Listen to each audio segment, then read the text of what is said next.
Guys, we're back with the Dyna build, and this is my actual Stunt Dyna, not the other O2 Grandpa Virgin bike. So this is my bike that I started stripping down. We got a few things to add on, probably two things. So right here we got the shock blocks. Took them back off the Grandpa, the Virgin bike, the blue one, to put them back on here because these are 13 FX-DX shocks.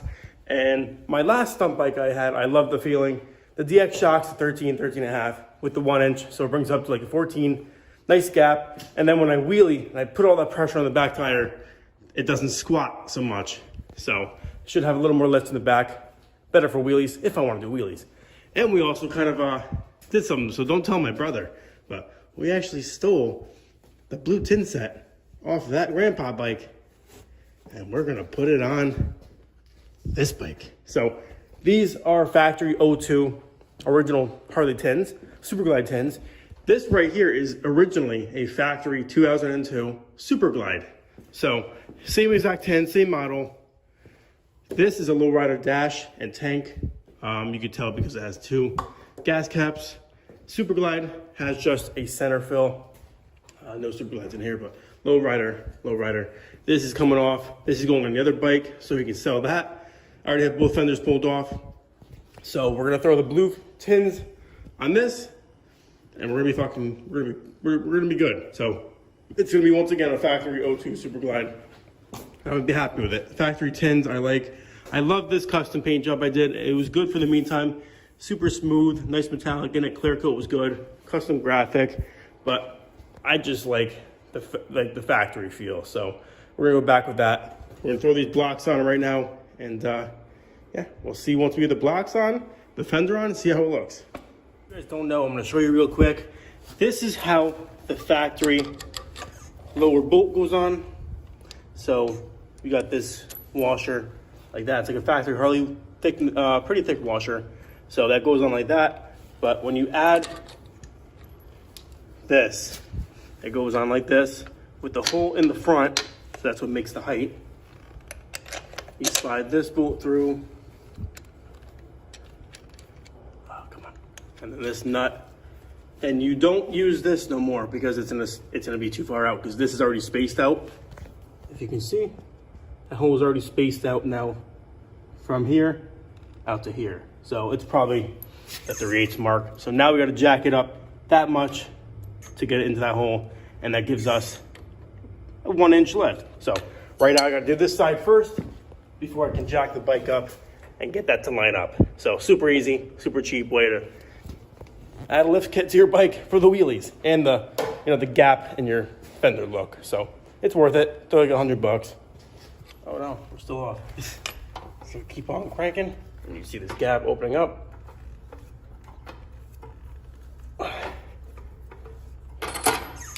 Wow, we still got more to go. It's gonna be nice and pretty.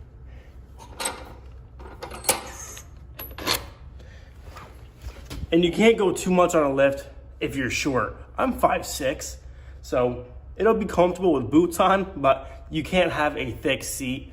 That's why the Saddlemen, it's like a 4-inch pad. I like the Lucky Daves because they're like a 2-inch pad. So it brings me closer to the ground, but I still get that gap with the fender and the height in the rear end. So just like that, hole facing forward. This goes in, this goes on. And now we got both lift blocks on. Another thing to remember when you're doing this, you're obviously adding height to the bike. So now your frame is gonna be almost 1 inch taller. So therefore your kickstand is gonna be too short. Your bike's gonna lean quite a bit. So obviously if you have extended forks, extended back end, that thing's gonna be leaning like this to where it's almost honestly gonna fall over. Depends on, obviously where you park your bike too. You could be on a hill already, so your bike will fall over. So you got to figure that out. They make 1 or 2 inch blocks that go under the kickstand pad, so it lifts it up. But don't forget about that, guys, when you're doing the lifted bike situation for the stunts, for the stunt look. So right now, we're gonna throw this fender on. Complete fender with the reflectors, the stock wiring, the stock brake light, which is what I'm going for again. Done with the gutted look. So get this on without scratching it. Okay, fender's on, bike's lifted up. We're gonna bring it down and just see, because I'm looking at the thing right now and it looks like a, oh my God, it looks like a Woods Trail Sportster that's like got like 15-inch shocks. Just look. I hope this thing settles. I really do when I lower it. So that's just no load on the suspension. But now we don't want this bike to fall over when, I mean, this is also up in the air right now, so that's fine. But now I have to watch the kickstand as I'm lowering it. So the tire is just now hitting. Okay, yeah, fender's coming down quite a bit. So once we get load on this, I can tighten everything up.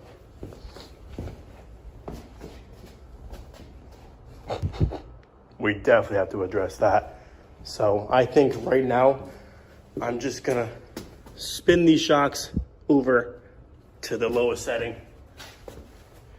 We're gonna sit on it. We're gonna throw my seat on there and see how it looks, or how it feels, because that's ridiculous. Ugh.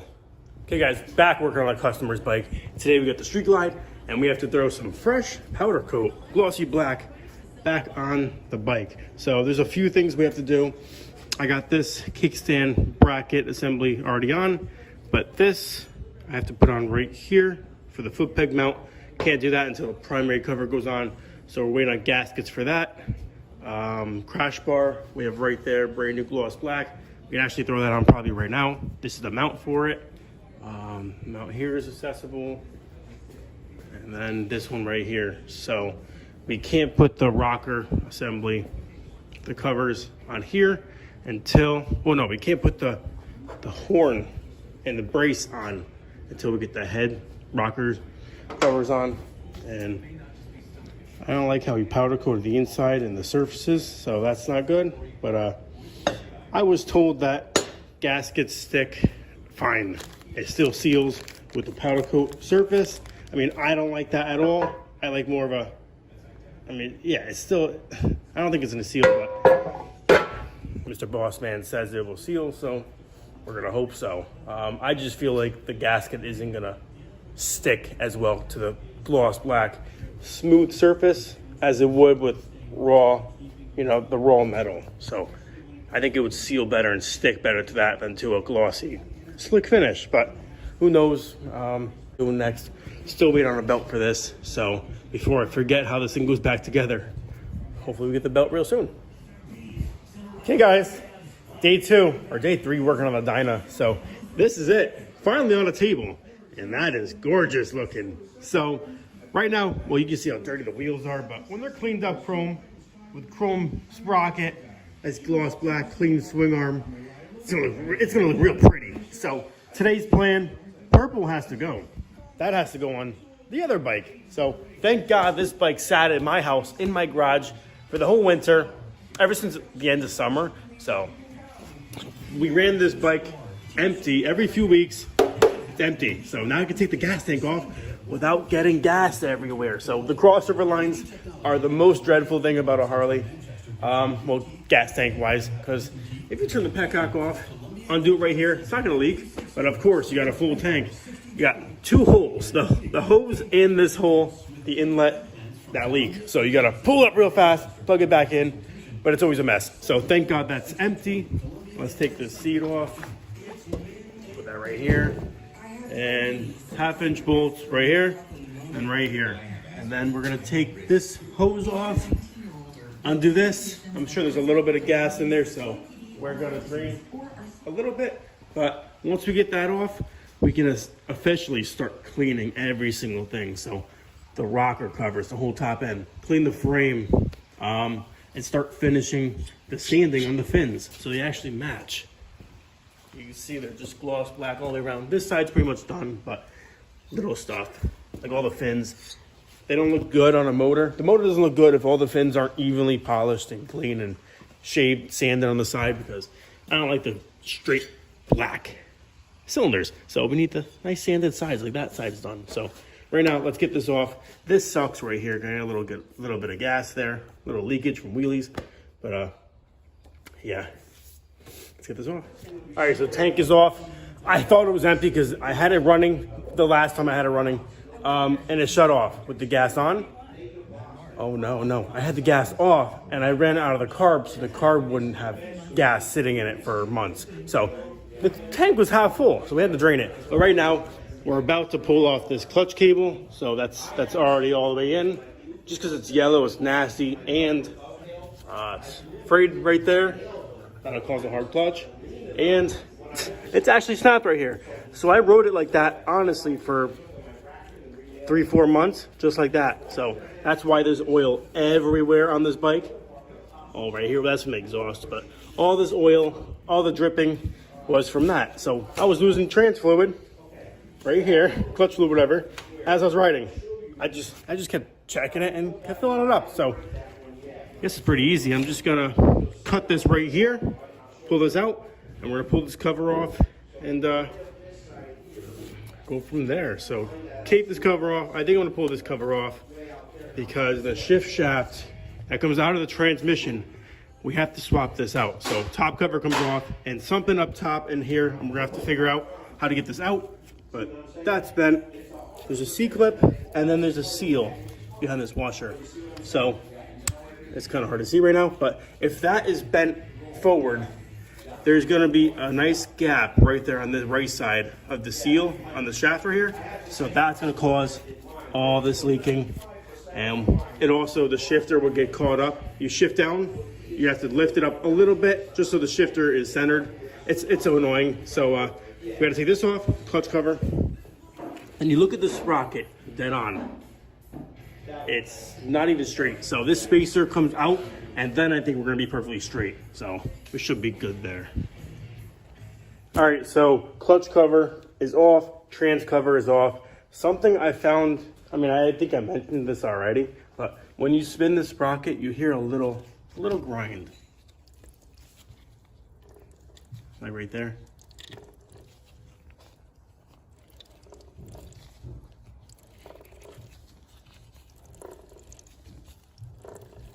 Seems like a little metal sign, and it's only a certain point.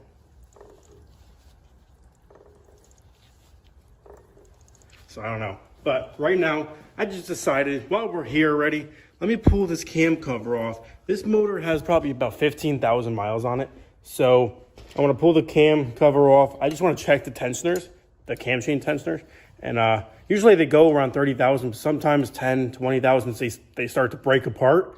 I don't want that to happen, so if I'm here, hey, maybe we'll do some camshafts and upgrade the tensioners and all that. So we could always use a little more power on this bike. So let's get this off without dropping it.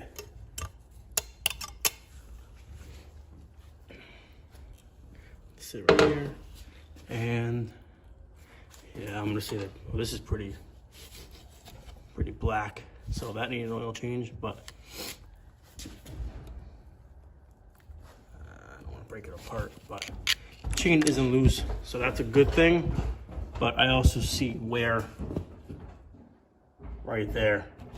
You can see right on top, so we're definitely gonna have to change that. And there's a back one right here for the two cams in the back, so we got to change both, I think. So guessing these are stock cams too. Yeah, so we definitely have to upgrade those, I think. Could always use a little more power for the Larrys, right?